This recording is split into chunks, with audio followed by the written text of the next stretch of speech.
And sometimes social media can really feel like a burden for so many business owners because they just are doing it because they feel like they have to, and not because they want to. So sometimes you just need to bring some new excitement and freshness in, and that's really all you need to start seeing results.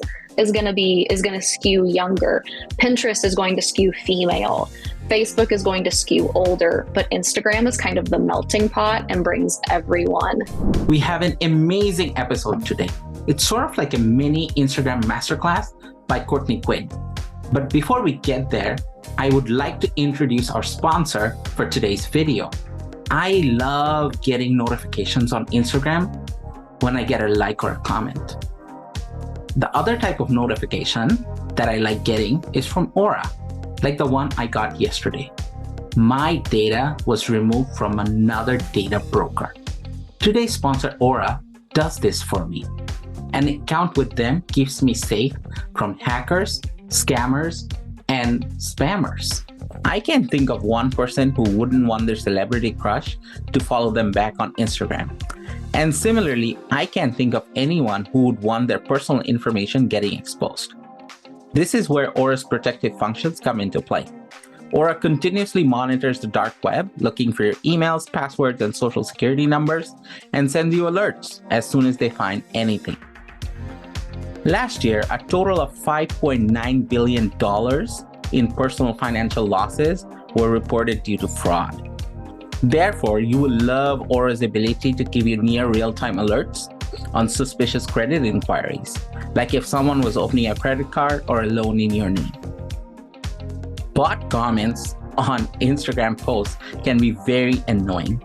Similarly, 350,000 new malware programs are discovered each day. Auro's VPN helps to keep you safe online by keeping your browsing history and information safe through encryption. Also, their antivirus software will block unwanted and harmful programs from your devices. Theft and fraud leads to $187 being lost every second. That's right, every second. That's where Auro has you covered.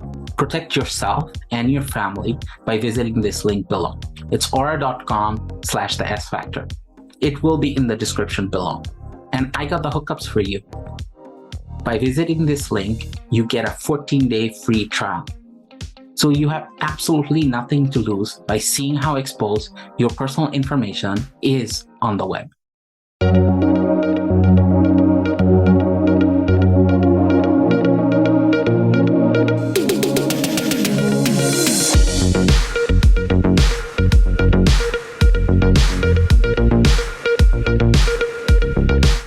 Hello, Courtney. Welcome to the 𝗧_Factor. How are you today?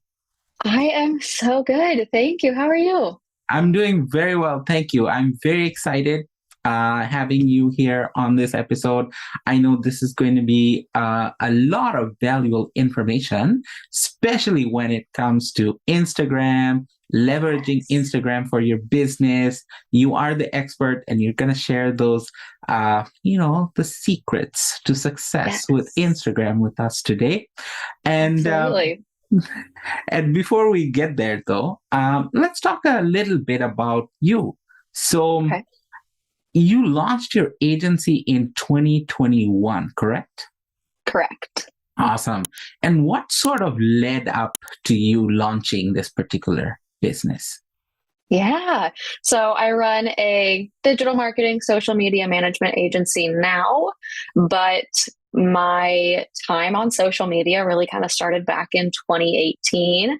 I was in corporate America doing corporate accounting, which was so not me. And I knew it wasn't me. I knew it wasn't the right fit. And I was trying to figure out an exit strategy. So I started a fashion blog focused on workwear because I couldn't find any workwear fashion inspiration anywhere online. So I saw that gap and decided to kind of jump in with that.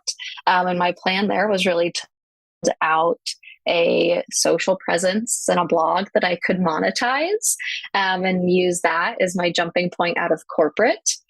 And then from that presence and that opportunity, I actually got started in network marketing.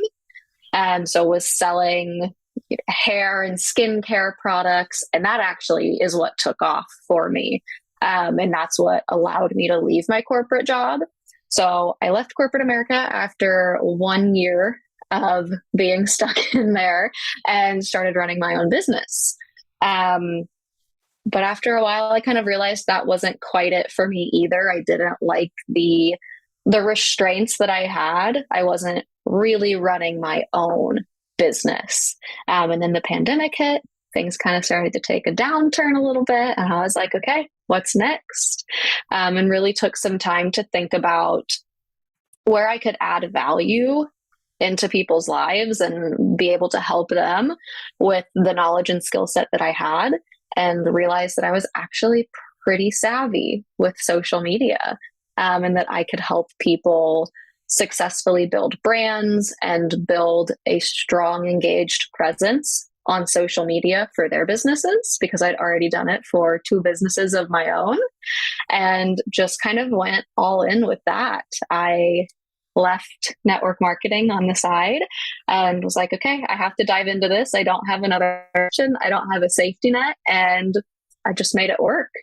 I started off as a virtual assistant. So more kind of like a jack of all trades, basically, like doing anything that people would pay me to do so I could make a living.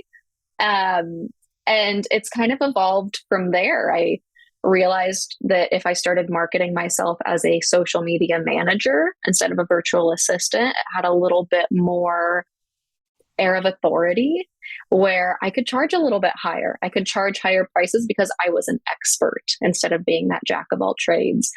So I just kind of kept niching down and getting smaller and smaller in the work that I was doing. And now I have a digital marketing agency with a team of 6 women that I work with. So I started outsourcing some of the work as well, because I realized that I wasn't an expert at everything, and that I was still kind of playing that jack of all trades role, and that it was doing a disservice to my clients. So I hired out a team of experts at all of the other things that I was not. And that is where we are today, supporting small businesses, mainly through social media management, but also through paid ads like Facebook ads, doing influencer management, social media strategy, web design. And here we are. Awesome. It's very good that, you expanded your business because you knew that, you had so much you can offer, right? So Absolutely. Obviously bringing in expertise to service your clients, and that way you can onboard more clients because you're serving a lot of varied needs, right? So it's sort of like a one-stop shop then. So yes. Yeah. So that's perfect. So one thing you are an expert on is Instagram. So, yes. And we are going to dive deep into Instagram today, talking about technicalities, talking about growth strategies, all those kind of stuff. Yeah. So one of the very first things that I want to know is that what type of businesses would you say benefit the most by having Instagram as their primary social media platform? I think most businesses can benefit from being on Instagram. All of our clients are on Instagram, and then they're on other platforms. But the different platforms that they're on varies based on their businesses. But Instagram is always that common thread. So like you said, which businesses would benefit most from Instagram being their primary? I think businesses that really want to focus on gaining trust, like if someone needs to trust you before they purchase. So a lot of service-based businesses, businesses that are looking to really grow a community. I think Instagram is a wonderful place to do that. It's a great place to nurture your audience. But we work with product-based businesses, service-based businesses, large, small, businesses that have like brick and mortar stores, businesses that are all online. So Instagram is really Instagram's my favorite social platform for all of our clients because I do think it's the best place to be. And I think all of the target markets, kind of you think about like a Gen Z to like boomers, they're all on Instagram. Whereas the other platforms like TikTok is going to skew younger. Pinterest is going to skew female. Facebook is going to skew older, but Instagram is kind of the melting pot and brings everyone together, which is why I really love it. Okay. Excellent. So most businesses can leverage this. This is perfect. If I open up my own IG right now, on my DMs, under hidden requests, I will find a lot of spam. Everybody knows my business really well. They know my YouTube page really well. They can get me hundreds of followers. They can get me likes, whatever it is I need, except I have to pay by the 1,000. So if I want 1,000 likes, it's going to be $50 or whatever it is, right? How do we get away from this? Because you know what? It is so overwhelming at times. Even on Facebook, I get hit up with so much stuff, all this. And you go online as well. You look at, like, for example, we're primarily YouTube. On YouTube, we do see a lot of channels with thousands of subs, but very little engagement. So we know what's going on, right? Yeah. So absolutely. Yeah. So two things I want to know from you, and I want to clarify as well for people. One is the word community. We hear it being thrown everywhere. Build your community, build this, that community, that, whatever. And the other one is organic. Okay. Yeah. Anytime, someone says, I want to organically grow my following or organically grow my engagement. So in the real sense of the word, right? And in terms of what, Instagram, relevant to Instagram, what do these things mean to you? Yeah. I think, so starting with community, when I think of a successful presence on Instagram, I think of one that has a followership that is dedicated to you. They are obsessed with you and your brand, and they are waiting with bated breath for your next post, for your next story to pop up, because they want to keep up with you. They want to know what's going on.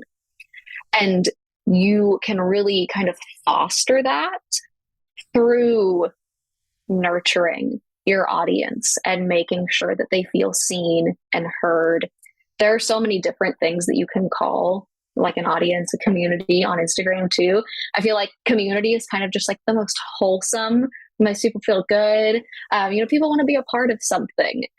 And people want to have those connections. They want to feel seen and heard. And I feel like community is kind of just the best way to kind of wrap that all up. But I don't think everybody who has a following on social media has a community, because not everyone is always like that invested. Sometimes people aren't taking the time and effort to really nurture their audience, to respond to their comments, to respond to the DMs, and really help people. Sometimes people are just in it for the numbers. They want that validation that they have 10K followers, but they don't really necessarily care about those 10,000 people. And I feel like that is the difference on community versus followers, is whether you genuinely care about them and you're willing to put time and effort into interacting with them and nurturing those relationships, whereas you just want the number, which is where that organic and inorganic follower growth and engagement comes in, because we live in a society of instant gratification. Like we need the likes. If we don't have the likes, we're not validated. So all of those spam messages and those businesses, they have to be making a killing on people's egos. And, because people want the likes, they want the followers. But then, as you said, you see 10,000 subscribers and no engagement. Like it's so clear. So organic to me is a real human being, someone who has an Instagram account of their own that they use for personal use, and that they will follow you. And when they get on the app every day, multiple times a day, I'm sure, they're going to be consuming your content. Inorganic growth would be purchasing, like through those spam messages. So purchasing likes, purchasing views, purchasing followers. You don't want any of that, because that's going to tank your engagement, which people don't really understand. They think like, oh, like I have the followers, but it's just it's a bot account. They will like your one picture, and if you don't pay them another penny, they'll never like another picture of yours again. So it doesn't benefit you long term, other than that quick ego boost. So I have never purchased followers. I have never advised a client to purchase any sort of engagement, because it will truly only hurt you in the long run. Okay. Very well said. I like the definitions. They were very clear, and sort of sets the scene for the next thing we're going to be talking about, which is growth. So, yes. And of course, this is the most important thing amongst everyone and anyone who has an Instagram account, right? So what are some of the steps that someone can take? Let's say, for example, I am completely new. I am launching a new service, or I have a product, whatever it is, right? So essentially what I want to do is that eventually I want to direct them towards where they can make a purchase, right? So as someone who's completely new to Insta, how do I go about creating that organic growth? Absolutely. I love this question. I'm so excited to dive in. I'm excited too. I'm excited as well. So yeah. Let's bring it. Yeah. So I have like 6 steps that we can kind of cover here, that are all proven methods, proven strategies that we use within our agency for our social media management clients, and how we are able to grow their platforms. So you can kind of learn from us. We've done the hard stuff and the failing, and to kind of figure out what really works. So the first thing, aside from if you're a brand new account, you want to get some content up, I would say 9 to 12 posts, that kind of fill the grid. So when people come to your page, they can see you. They can learn a little bit about you or your brand, your mission, your business, get that information, because they don't want to come to a barren account. If they come and you have like 1 post or 0 posts, they're immediately going to click out. So start with content and creating that, and just share about your business, who you are, what you do. Then we're going to get social. We are going to get social on social media. I feel like a lot of people are not social on social media anymore, but that's going to be one of the best ways to organically put your brand in front of new eyes. And kind of all of the steps I'm going to talk about here are organic. So none of it's paid, just sweat equity and growing your following. But you can always run ads or boost your posts and put some ad spin behind it, and kind of let the algorithms and Instagram do the work for you by putting your brand and your content in front of your ideal customers. But we'll talk about organically. So what we love to do, and this is kind of what founded our agency in the first place, is engagement. So we go out in search of your ideal follower, ideal customer, ideal client, and find where they are on Instagram and interact with them. So you want to get really clear on who your ideal follower is, male or female, maybe both, where they live, their age, things that they're interested in, other accounts they might be following that are similar to yours, and kind of bring all of that together. And then you're going to go out in search of them. And when you find their pages, you are going to leave one just genuine comment on their most recent post. We don't want to do anything spammy. You don't need to leave 5 comments. You don't need to go like 10 pictures. Like their most recent picture, leave a genuine comment. That's either like a compliment or something relatable, maybe something funny if that's in line with your brand voice. But just kind of make them feel something and make them stop their scroll as they're going through their notifications. And they're like, wait, who is that? That was nice. Who is that? I want to go check them out. And then they go to your page and they think it's a coincidence, but you know it's not. And they're like, oh my gosh, this is exactly what I needed. This is exactly what I'm interested in. Follow. But you did the behind the scenes work of getting really clear on who your ideal follower is and finding them on social media and interacting with them. So you know it's not a coincidence. But that's a really wonderful way to build your following at any stage of growth, whether you have 0 or 100,000 followers. It's a really effective way because it creates a connection. You know, it kind of starts that foundation for a relationship to be built because you already made them feel good.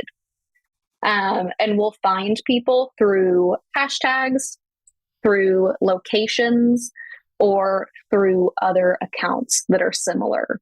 Or even if, you know, your ideal follower would follow this type of influencer, we'll go to their page and start looking through their followers. And you kind of just end up going down a rabbit hole of finding your ideal followers. And then the algorithm puts in some work for you too. And when you go to someone's page and you're like, oh my gosh, they're perfect. Like they are my dream client. Instagram has that little plus sign next to the follow button that you can click on, and it will drop down a list of like 30 other accounts that are similar to that account. And you can just kind of scroll through those and go interact with them. We do it at a cadence of 50 comments per day, Monday through Friday, typically. So between like 3 and 5 days a week is how often we'll do that for clients. And we see wonderful results with that. It does take a little bit of time, but it is worth it. There is a third-party tool called $80 that is recently Instagram approved that you can do it on your desktop. And it's pretty cool. You just like search hashtags and it's just a little easier to do it on the desktop than it is actually like natively in the Instagram app that you can check out. Your viewers can check out as well if they're interested in doing that. I feel like it makes it a little bit easier for beginners to kind of get into it and figure it out. But you just want to avoid being spammy. You want it to be authentic. You want it to be genuine for it to work. So the next thing is when you're posting, you should definitely still be using hashtags. I hear a lot of talk that hashtags don't work anymore and all of that, and it's just not true. But some hashtags don't work. You have to be a little bit more intentional now, and we want to be using smaller hashtags. So we want to be looking for hashtags between 5,000 and 500,000 posts on them. There are hashtags that have 10, 20, 100 million posts in them. Those are the ones that don't work. Those are the ones you want to stay away from. The bigger the hashtag does not mean the better. You want to be a little bit more niche and a little bit more specific with the hashtags that you're using so your ideal customer can search that hashtag and find you. And that is still a very effective way. But you want to use a smaller hashtag because the goal is really for your content that has like a 24-hour lifespan on Instagram, it gives it a longer shelf life if it ranks in a hashtag. So people can search that hashtag in a month and your post will still pull up and they'll be able to find your brand. So use hashtags, but just get a little bit more niche instead of being like hashtag entrepreneur, doing something like hashtag entrepreneurship lifestyle is going to take that really big topic and make it a little bit more niche. And then when you're using hashtags, you want to make sure that you're very specific. You don't want to throw in a whole bunch of random hashtags that have nothing to do with you, your brand, your customer, or your post, because hashtags are a really great way to signal to the algorithm what your post is about, who you are, who your business is, and who your ideal customer is. So making sure that you kind of stay within those 3 categories of hashtags on your posts will really help signal to the algorithm who your content is best for. So you can kind of use the algorithm to your advantage and work with it instead of constantly feel like it's fighting against you. So hashtags are still very powerful. Next up, for Instagram right now, it's Reels. I feel like everyone kind of knows that Reels are really what's happening right now, what Instagram is pushing out. But you don't have to dance. You don't have to lip sync. You don't have to do any of those trends to still really find success with Reels, which I know can be like a disconnect for some people. Like, I don't want to dance. You don't have to.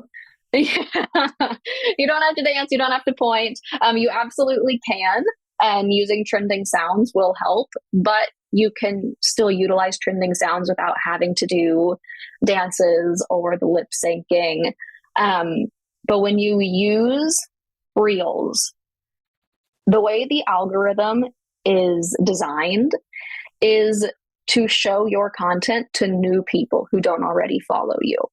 So the goal of Reels is really to increase your reach, to get new eyes on your account. So it's a really, really effective way to grow.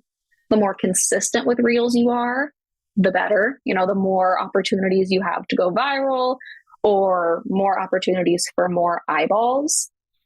Please don't delete your reel if it doesn't perform well within the first couple of hours, because they actually have like a 6-week shelf life.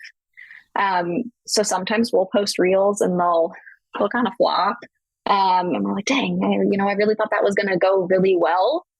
And then 3 weeks later, it pops off and gets 10K views overnight. The Reels algorithm is crazy, but don't delete your posts because they have a really long lifespan. But because a lot of the times when people are seeing your Reels, they don't know who you are, they don't know who your brand is, it's important to keep that in mind as you're making the Reels. And maybe introduce yourself a little bit. So you want to start off a reel with a really strong hook and put that text up towards the top. So it really grabs people's attention. They see it. So a couple quick examples of hooks, like 3 things you didn't know about, or like, do this one thing before you do XYZ, whatever's in your niche. But just kind of like drop a little cliffhanger where you're going to provide information, but people have to keep watching to kind of get that info out of you. And then I like to do the hook and then do a super quick intro. Like, hey, my name's Courtney. I'm the founder and CEO of a social media marketing company, and I have a tip for you. Just something really quick, but so people are introduced to me, they know who I am, what I do, why I have credibility and authority to teach them these, like 3 things you need to know before you make your next Instagram post. Like, why does she have the authority to tell me that? And let them know. So they're like, okay, I'm invested. You know your stuff. I'll watch and find out. So that's a really great way to hook people in and kind of get them invested so they watch the video. And then from there, a call to action is always really powerful in any content that you're posting. So inviting people to comment below, inviting people to share or save your post, inviting people to the link in your bio to follow you, kind of whatever your goal is with the piece of content that you're posting. Don't be afraid to ask people to do what you want them to do. Otherwise, they won't know and they'll likely just keep scrolling. So if you have their attention, go ahead and make it full circle. Another great way to grow your Instagram is off of Instagram by doing things like podcasts, by speaking at events, local events, or even like online summits, and also growing other social platforms. TikTok's a really great place to get reach and to get new eyeballs, but it's not a great place to nurture and really kind of like foster that community. So if you can grow a following on TikTok, you can kind of move them over to Instagram. But people on Instagram love Instagram stories. That's some of the most popular content online, is those digestible little snippets of people's lives behind the scenes on stories. So nurturing your community through that is huge. It doesn't have to be all business all the time. Like, show some personality, show some things that you're interested in and passionate about outside of your business, so you can create those connections with other people. I love reading, so I'm always posting the books that I'm reading to kind of create opportunities to connect with other people who are also interested in that. And behind the scenes, people kind of love to see that. Or also credibility too. They're like, oh, okay, so she actually does have clients. She really is working with people, or she really is making sales and packaging orders. It kind of gives that, extra proof, that third-party proof, to make people kind of gain that trust. But Instagram stories is where you're really going to be able to build that no trust factor for people to feel comfortable investing in you and in your business. And then lastly, this is probably my best Instagram tip that every business should do, and that so few do. People don't understand the importance of this, and it's so easy. It's community management. And what that means is responding to every comment that you receive, as long as it's not one of those spammy bot comments, and responding to every DM you receive. Same thing. You don't have to respond to the spam ones. But when people are reaching out, asking you questions, they're trying to make a connection with you. They're saying hi, whatever that looks like. They took time out of their day to do that, to make that connection. Let them feel seen and heard, and reciprocate that back. Because if someone comments on your post and they're like, oh, this is great, and it's just crickets, you don't respond to them, the chances of them commenting on your post again are just really slim.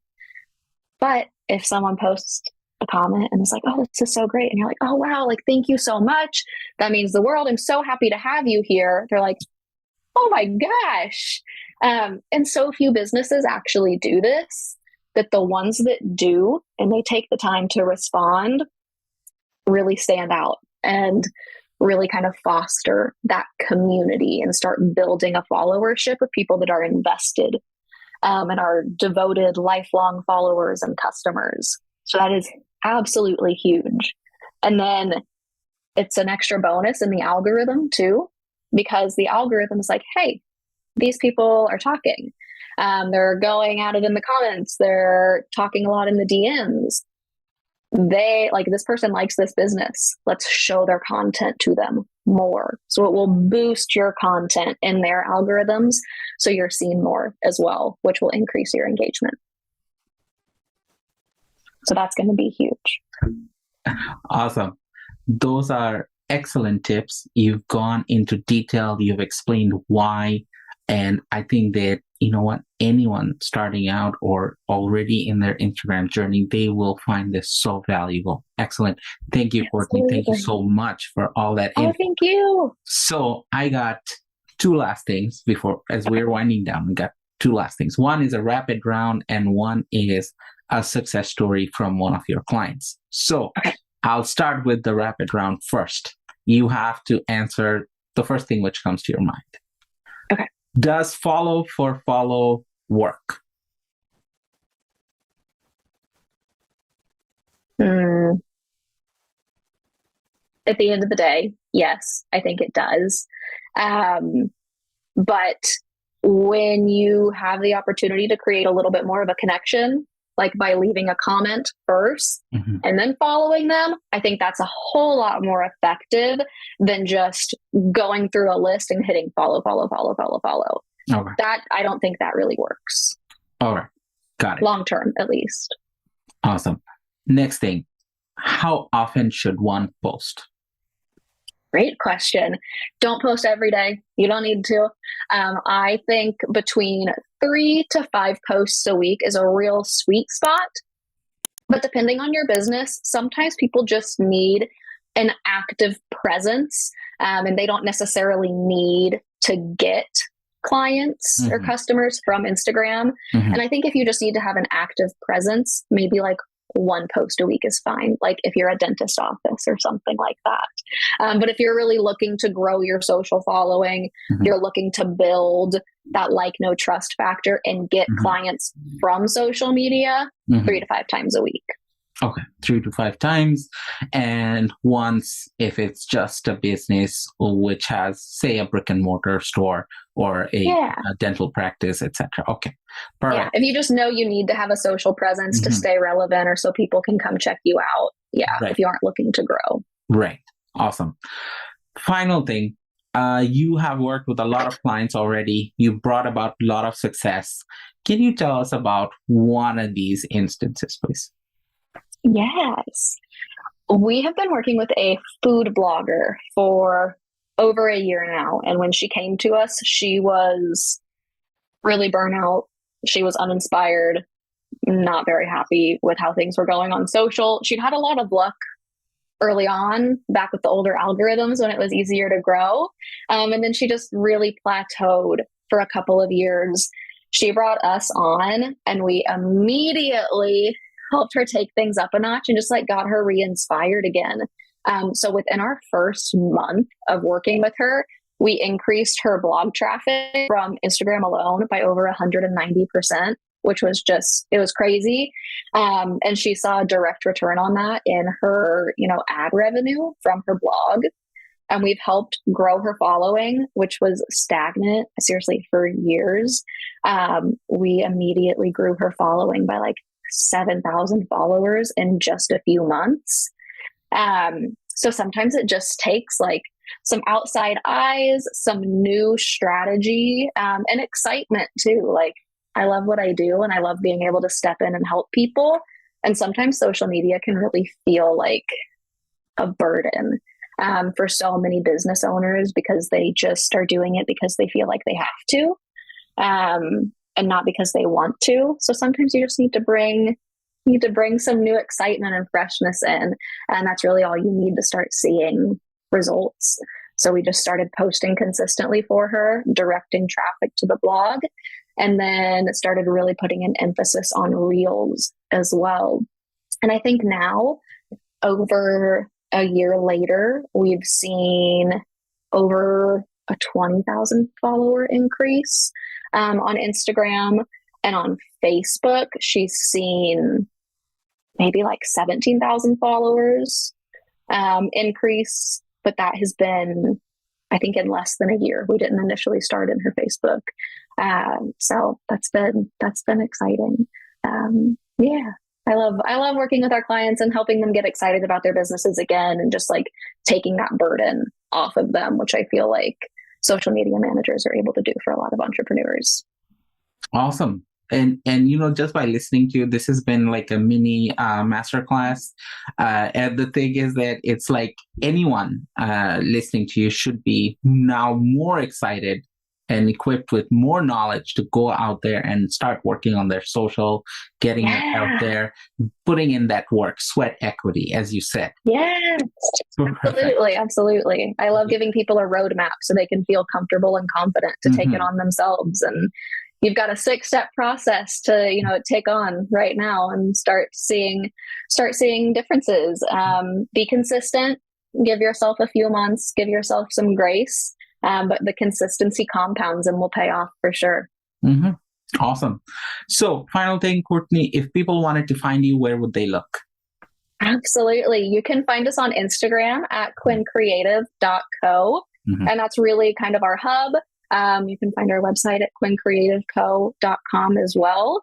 And you can find me personally kind of outside of the social media role, more in the CEO role on Instagram at It's Courtney Quinn.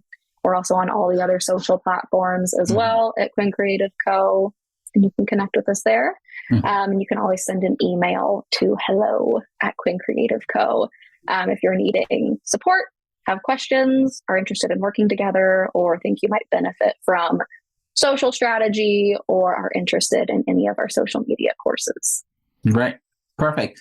And all that will be in the description below. So definitely do check it out. Courtney, thank you so much for your time today. I really appreciate it. I wish you all the best with your business. You as well. Thank you so much for your time. This was so fun. I hope people get value from it.